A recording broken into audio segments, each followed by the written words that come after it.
How's it going, everybody? Combo here. As you read by the title, today we have 5 quick tips with the Havoc rifle. Havoc rifle as a whole has been through a lot of changes, but right now I think it's in a pretty good spot, and there is no better time to make a guide on it. So, without further ado, if you liked it, please tell me that. I always love to see good comments. As I always say though, if you dislike it, tell me I was a piece of shit hater and I should never make another video again. It wouldn't be the first time I've gotten that. Anyways, let's move on.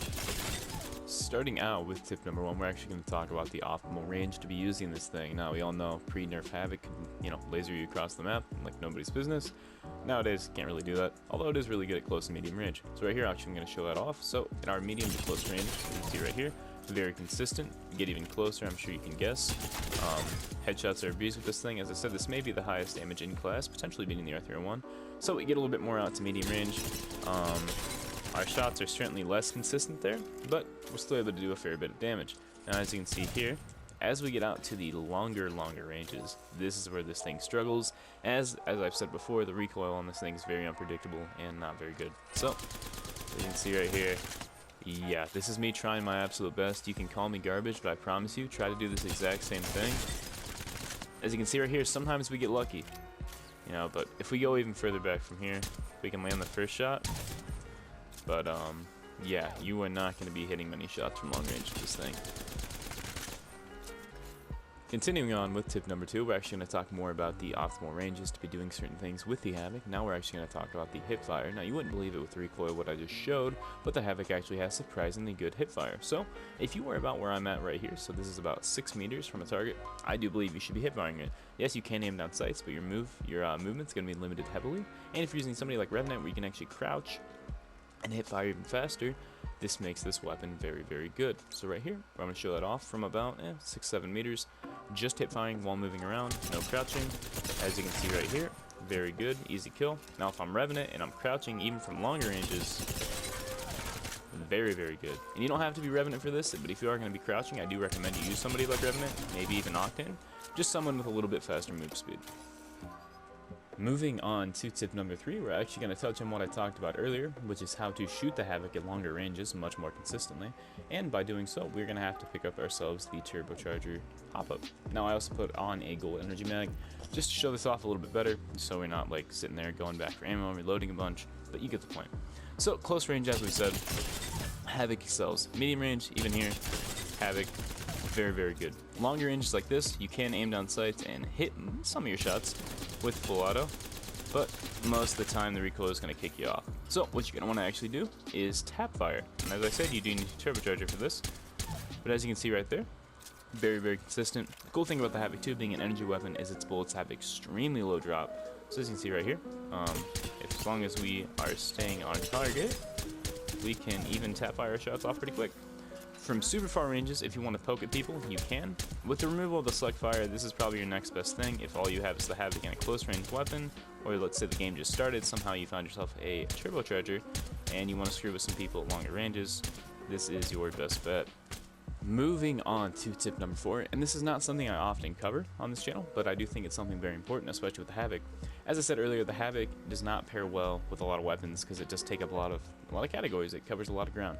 So this thing covers a lot of SMG territory as well as most AR territory, although it does start to fall off at the longer ranges, which is where, in my opinion, sniper rifles come in. Now, all of these are good. Charge rifle, longbow, sentinel are all good options, but I do think the triple take is the best to be pairing with the Havoc, and I'll say why. So at about this range right here, as we said earlier, the Havoc starts to fall off, but you can still get some damage and you don't really know what to use. So you're like, well, should I just keep shooting them with the Havoc because if they're moving, I'm going to miss shots? Triple take.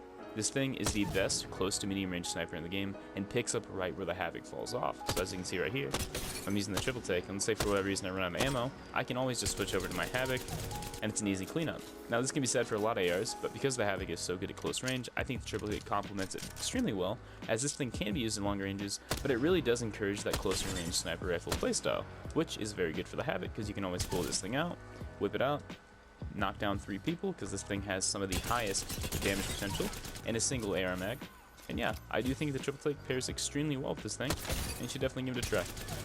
Finally, last but not least, we have the sight choice on the Havoc. Now, I always like to talk about sight choice on ARs because I think it makes a really big difference in your overall gameplay, but unfortunately the Havoc here is pretty limited due to its being more closer to medium range kind of playstyle. So if you use the 2 to 4, you could maybe get away with the 2 times. I could see this being alright.